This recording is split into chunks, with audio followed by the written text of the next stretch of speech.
আসসালামু আলাইকুম। আবারও হাজির হলাম আপনাদের মাঝে নতুন আরেকটি ভিডিও নিয়ে। আপনারা দেখতে পাচ্ছেন আমাদের সামনে একটি মাইক্রো ল্যাব স্পিকার আছে। এটি কি সমস্যা এবং সমাধান কিভাবে করি বা আদৌ কি সমস্যা হয়েছে সবকিছু নিয়ে আপনাদের সাথে কথা বলবো। তো সর্বপ্রথম আপনারা দেখতে পাচ্ছেন আমাদের এখানে দুইটা টুইটার আছে। এটা মূলত 2:1 আর একটা মূল স্পিকার, যেটা বেস এবং সাথে সাথে এমপ্লিফায়ার ভিতরে থাকে। তো চলুন, এই ভিডিওটি খুবই গুরুত্বপূর্ণ একটি ভিডিও। আমরা অলরেডি খুলেছি, তো মডেলটা আগে দেখে নিই আমরা। মডেল কোথায়? এই হলো মডেল M300। তো যাই হোক, আমরা এটা কি সমস্যা দেখতে পেয়েছি, স্ক্রুগুলো খুলেছি, তো আমরা সেই বিষয়ে কথা বলবো। তো এটা কিন্তু দুইটা স্পিকারই বাজে, মূলত দুইটা স্পিকার বাজে, বেজও বাজে। তাও আমাদের কাছে কেন আসে? বেসটা হলো সাউন্ডটা খুবই বাজে, চ্যার করতেছে। তো আপনারা আমরা দেখতে পেয়েছি, এক তো এখানে কালো হয়ে গেছে, দ্বিতীয়ত হচ্ছে এখানে আমরা যেটা দেখতে পেলাম সেটা হলো দুইটা ক্যাপাসিটারই একেবারে ফুলে গেছে। দেখুন, দুইটা ক্যাপাসিটারই ফিজিক্যালি ক্যাপাসিটার গুলো যে উপরের লিকুইডটা বের হয়ে যাওয়ার অবস্থা হয়েছে। দুইটা ক্যাপাসিটি আমরা এখানে দেখতে পাচ্ছি 1000 মাইক্রোফ্যারাড 25 ভোল্ট দুইটা ক্যাপাসিটার। তো স্বাভাবিকভাবে আমাদের এটা এখন কি সমস্যা হচ্ছে সেটা একটু শুনি আমরা। চলুন দেখি। আমরা পাটি দিই, পাত দেওয়ার সাথে সাথে চি শব্দ হচ্ছে। আপনারা কি শুনতে পাচ্ছেন? দুটার মধ্যে চি শব্দ করতেছে। আমরা যদি একটা কোনো কিছু প্লে করি দেখি কি হয়। এখানে এটাতে না, এটাতে, এখানে একটা, হ্যাঁ দেখুন, বেস স্যার যাকে বলা হয়, বেস একেবারে স্যার করতেছে,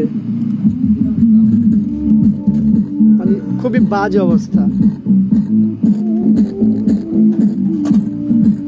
তো সাধারণত এইভাবে চললে তো হবে না। এক হলে চি শব্দ করে, দুইটার ভিতরে দুইটা স্পিকারের মধ্যে চি শব্দ করে। পাশাপাশি আমাদের এখানে ক্যাপাসিটার গুলো তো আমরা দেখতেই পেলামই খারাপ। এখন এই ক্যাপাসিটার পরিবর্তন আগে করতে হবে, আর ক্যাপাসিটার পরিবর্তন করার পরে ফাইনালি রেজাল্ট আসবে যে ক্যাপাসিটারের জন্যই বেজের সমস্যা হচ্ছে, পাশাপাশি চি শব্দ হচ্ছে কিনা। তো এই জন্য আসলে আমাদের ফুল ভিডিও দেখতে হয়, আর আমাদেরও কাজ করতে হয়, কাজ করে দেখতে হয়। একেবারে শিওর দিয়ে বলা যায় না। তবে একটি কথা লক্ষ্য করার মতো, ফিল্টার ক্যাপাসিটার যখনই, এটা কিন্তু এটা ডিসি ভোল্টেজ ফিল্টার ক্যাপাসিটার, হ্যাঁ, এটা প্রাইমারি এই পাশে না, এটা হলো সেকেন্ডারি যে ডিসি ভোল্ট আছে সেটা ফিল্টার ক্যাপাসিটার। তো এই ফিল্টার ক্যাপাসিটার গুলো খারাপ হলে 100% এই সমস্যা করবেই। তারপর আমরা ক্যাপাসিটার পরিবর্তন করি দেখি। আমরা দুইটা ক্যাপাসিটার পরিবর্তন করেছি, দেখি কি ক্যাপাসিটার লাগিয়েছি তার থেকে, মানে এটার মধ্যে যা ছিল তার থেকে ভালো মানের লাগিয়েছে মোটা, এবং একই মান সবকিছু দেখে শুনে লাগিয়েছি। তো যাই হোক, এখন সবকিছু মিলে এখন পাওয়ার দিব। পাওয়ার দিই। সর্বপ্রথম পাওয়ার আসছে, আপনারা স্পিকার কাছে নিয়ে আসি, কোনো চ্যা প্যা যে শব্দগুলো ছিল সে শব্দগুলো নেই। ঠিক আছে, এখন আমরা একটা সং প্লে করি।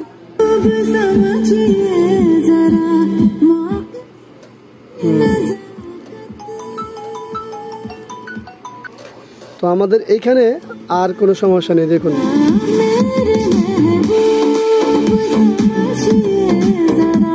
তো আমাদের যে মূল বিষয় ছিল সেটা হলো এই ক্যাপাসিটার দুটোই খারাপ ছিল। তো ক্যাপাসিটার পরিবর্তন করেছে, আমাদের সব কাজ হয়ে গেছে। তো এখন অনেকেই প্রশ্ন করতে পারেন, ভাই এই দুটা ক্যাপাসিটার জন্য এত সমস্যা হতে পারে?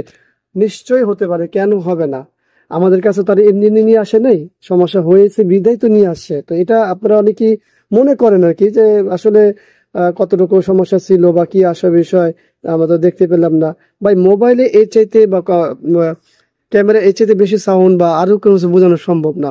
তবে আমাদের কাছে যারা নিয়ে আসে তারা অবশ্যই সমস্যার জন্য নিয়ে আসে, এবং সমস্যা যে হয়েছে সেটা আমরা দেখালাম এই ভিডিও জুড়ে।